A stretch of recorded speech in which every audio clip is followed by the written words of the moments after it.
నమస్కారం, నేను మీ రమేష్. ఈరోజు మనం ఒక చేదు నిజం గురించి మాట్లాడుకుందాం. దేశం ఎంతో డెవలప్ అయిపోయింది అంటున్నాం. ఫోన్లో ఇంటర్నెట్ వచ్చింది, స్పేస్లోకి రాకెట్లు వెళ్తున్నాయి. కానీ ఇంకా మనిషిలోని ఆ కులం అనే మురికి మాత్రం పోవట్లేదు. ఎటు పోతుంది నా దేశం? రోజుకి పేపర్ తిరిగేస్తే పలానా చోట దళితుడిపై దాడి, పలానా చోట అంటరానితనం అనే వార్తలు చూస్తున్నాం. చదువుకున్న వాళ్ళే కులం గజ్జిని నెత్తిని పెట్టుకుని తిరుగుతున్నారు. పెళ్లి చేసుకోవాలంటే కులం కావాలి, స్నేహం చేయాలంటే కులం అడుగుతున్నారు.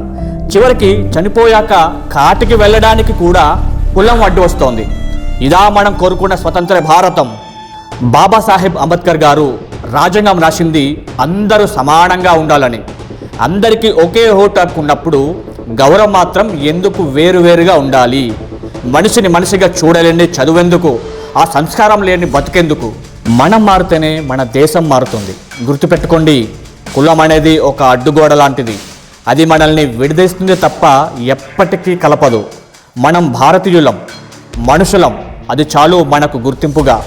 జై హింద్. ఇవన్నీ నేను కేవలం కెమెరా ముందు చెప్పే మాటలు కాదు, నా జీవితంలో నేను పాటించిన నిజం. నేను కులంతర వివాహం చేసుకున్నాను.